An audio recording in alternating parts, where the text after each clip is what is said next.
আসসালামু আলাইকুম বন্ধুরা, তোমরা কেমন আছো? আশা করি ভালো আছো। আমিও ভালো আছি। আজ বানাবো পালং শাকের পুরি। সেটাই তোমাদের রেসিপিটা দেখানো যাক। চলো, দেখো পালং শাকগুলো আমি কুচিয়ে নিয়েছি। পালং শাকগুলো ভালোভাবে কুচিয়ে নেওয়ার পরে ভালো করে ধুয়েও নিয়েছি। ধুয়ে নেওয়ার পরে এবার মিক্সারের বাটির মধ্যে আমি দিয়ে দিলাম। যতটুকু পরিমাণে জলের মতন লাগবে সেইটুকুনি আমি দিয়ে দিলাম। দেওয়ার পরে ভালোভাবে ছেঁকে নেবো। যে ছিবড়ে জিনিসটা থাকবে সেটা আমি দেবো না, ছেঁকে নেবো সেই জিনিসটা, রসটা। দেখো ছেঁকে নিয়েছি। এবার দেখো কতটা পুরো একটু আমার ছিবড়ে জিনিসটা নেই। এবার আমি নিয়ে নেব ময়দা। 3 কাপ ময়দা আমি নিয়ে নিলাম। বড় গ্লাসে 3 কাপ ময়দা নিয়ে নিচ্ছি। এর মধ্যে দিয়ে দেবো চিনি 1 চামচ। তার মধ্যে দিয়ে দেবো জোয়ান, কাঁচা জোয়ান, যে ভেজে রাখা নুন দিয়ে প্যাকেটে বিক্রি সেই জোয়ান না, ভাজা জোয়ান না, এটা শুকনো জোয়ান। নুন আর সাদা তেল দিয়ে ভালোভাবে একটু মাখিয়ে নেবো। ভালোভাবে দেখো ভালোভাবে মাখিয়ে নিচ্ছি। দেখো কত সুন্দর করে আমি মাখিয়ে নিচ্ছিলাম। এবার যে ব্যাটারটা করেছিলাম সেই ব্যাটারটাই আমি দিয়ে দেবো। ভালোভাবে এটাই অল্প অল্প করে করতে করতে মাখিয়ে নেবো ভালোভাবে।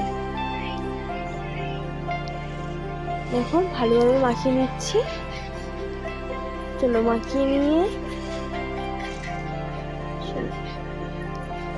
দেখো কত সুন্দর করে মাখিয়ে নিচ্ছি। দেখলে বন্ধুরা, দেখো আমার মাখানো হয়ে গিয়েছে। দেখো কতটা সফট হয়েছে। দেখো এর ওপর থেকে দিয়ে দেবো একটু রিফাইন তেল। দিয়ে 1 ঘন্টার মতন আমি চাপা রেখে দেবো। এবার 1 ঘন্টা চাপা দেওয়া হয়ে গিয়েছে। এবার আমি ছোট ছোট লেচি কেটে নেব। দেখো লেচিগুলো আমি কেটে নিচ্ছি, যেটুকু তোমরা করতে পারো। দেখো আমার হয়ে গিয়েছে সব কটা লেচি কাটা। এবার আমি বেলা শুরু করে দিয়েছি। এবার আমি সব এক এক করে বেলে নিচ্ছি। বন্ধুরা দেখো কত সুন্দর করে বেলে নিচ্ছি। তোমরা এমনিভাবে পুরো ভালোভাবে বেলে নেবে। দেখো কত সুন্দর কালারটাও এসছে। দেখো পালং শাকের পুরি। বন্ধুরা তোমরাও ট্রাই করবে। যদি তোমার আমার রান্না যদি ভালো লেগে থাকে প্লিজ সাবস্ক্রাইব করে দেবেন। ভালোভাবে বেলা হয়ে যাবে। দেখো কয়েকটা আমি বেলে দিচ্ছি, তোমরা দেখে নাও কতটা সফট হয়েছে। দেখো দেখো ভালোভাবে বড় করে বেলছি কিন্তু আবার গুটিয়ে যাচ্ছে, তাহলে কতটা সফট হয়েছে জিনিসটা। এবার আমি কড়াইয়ের মধ্যে তেল দিয়ে দিলাম, রিফাইন তেল। রিফাইন তেল দেওয়ার পরে আমি লুচিগুলো এক এক করে ভেজে নিচ্ছি। দেখো কত সুন্দর ফুলবে। দেখো বন্ধুরা তোমরাও এমনি ভাবে এক এক করে অমনি করে নেবে। আর যদি তোমার আমার রান্নাটা যদি ভালো লেগে থাকে পালং শাকের পুরি, সাবস্ক্রাইব করতে, শেয়ার করতে, কমেন্ট করতে ভুলবেন না কিন্তু। দেখো হয়ে গিয়েছে। কয়েকটা আমি ভাজা দেখিয়ে দিচ্ছি। বন্ধুরা কত সুন্দর ফুলছে। এক একটা মনে ফুলবে না, কিন্তু না, সবগুলোই আমার লুচিগুলো ফুলেছে।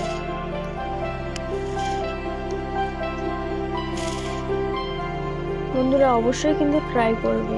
ট্রাই করে কিন্তু কমেন্টে জানাবে তোমাদের কেমন লাগলো।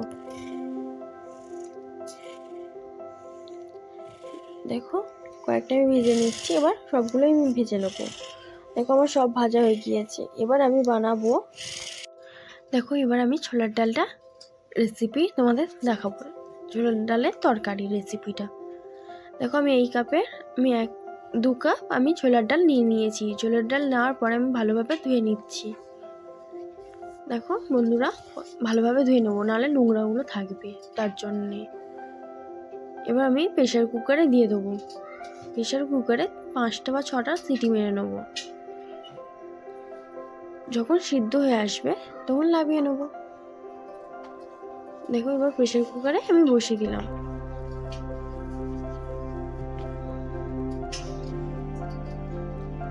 এবার আমি প্রেসার কুকারে 6টা সিটি মারা হয়ে গিয়েছে।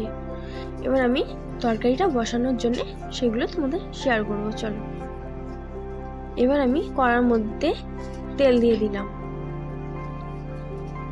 তেল দেওয়ার পরে নারকেল কুচিয়ে রেখেছিলাম আগে থেকে, সেই নারকেল কুচানোগুলো দিয়ে দেবো। বাদামি কালার যখন হয়ে আসবে তখন আমি তুলে নেব। দেখো বন্ধুরা, ভালোভাবে লাল লাল হয়ে আসছে, দেখো তখনই আমি তুলে নেব। নারকেল টারকেল দিলে খুব সুন্দর লাগে খেতে।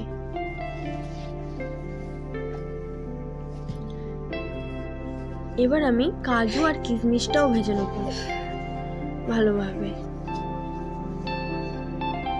বেশি কড়া করবো না, কিন্তু হালকার মধ্যে ভাজবো। দেখো লো ফ্লেমে আমি আস্তে করে ভাজছি।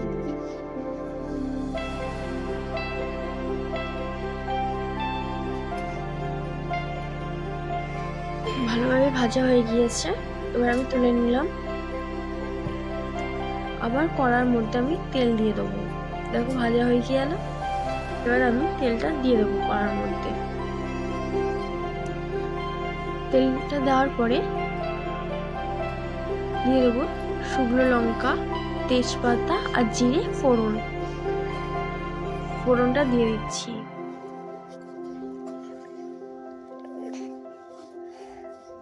ফোড়নটা দেওয়ার পরে এবার পেঁয়াজ আগে থেকে যে কুচিয়ে রেখেছিলাম সেই পেঁয়াজ কুচানিটা দিয়ে দেবো। বন্ধুরা, তোমরা দিতেও পারো, না দিতেও পারো। আমরা সব তরকারিতে পেঁয়াজ বা আদা রসুন দিই। দেখো এবার দিয়ে দেবো আদা রসুন, কাশ্মীরি লঙ্কা, জিরে গুঁড়ো, হলুদ আর লঙ্কার গুঁড়ো আর নুন। এবার সব মশলাগুলো আমি দিয়ে দিলাম। পেঁয়াজটা যখন লাল হয়ে আসবে, দেখো তেলের মধ্যে দিয়ে দেওয়ার পরে একটু সামান্য জল দিয়ে দেবো। এবার তেলটাও ছেড়ে এসে জলটাও দিয়ে দেবো। এই জলটা যখন দেখো তেল ছেড়ে আসবে তখন দিয়ে দেবো।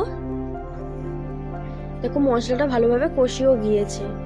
এবার যে আমি সিটি মেরে রেখেছিলাম ছোলার ডালটা ভালোভাবে দেখো, এবার আমি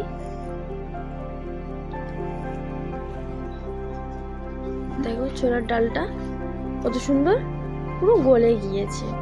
তোমরা তো বন্ধুরা দেখতেই তো পাচ্ছ গলে গিয়েছে।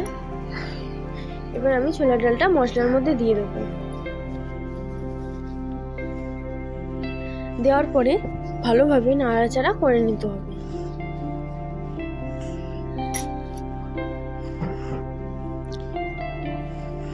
করে নেওয়ার পরে দেখো একটু ভালো করে একটু নাড়াচাড়া করে নিলাম।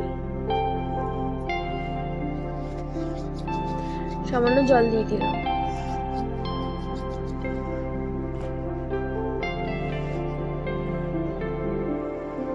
ভালোভাবে নাড়াচাড়াও করে নিচ্ছি। ভালোভাবে কষলে একটু টেস্ট হয়। আর দিয়ে দেবো একটু জল, সামান্য জল দিয়ে আস্তে ফ্লেমে রেখে দেবো। এবার জল দিয়ে দেবো, আস্তে করে বন্ধুরা রেখে দেবে, তাহলে আর একটু সুন্দরভাবে গলে যাবে জিনিসটা। একেই তো গলে গিয়েছে, আর একটু সুন্দরভাবে গলে যাবে। এবার দিয়ে দেবো কাজু আর কিশমিশ আর চিনিটা, যে আগে থেকে ভেজে আবার রেখেছিলাম, সেটা ভালোভাবে নাড়াচাড়া করে দিয়ে দেবো। একটু নাড়াচাড়া করে নেবো। বন্ধুরা, তোমরা চেখে নেবে নুন বা ঝাল হয়েছে কেন হয়েছে। একটু তার মধ্যে দিয়ে দেবো জল, সামান্য জল দিয়ে আস্তে ফ্লেমে রেখে দেবো। পুরোপুরি হয়ে গিয়েছে। দেখো তোমাদের যদি এই রেসিপিটা যদি ভালো লেগে থাকে লাইক কমেন্ট সাবস্ক্রাইব করে দেবে। আর যদি তোমাদের ভালো ভালো ভিডিও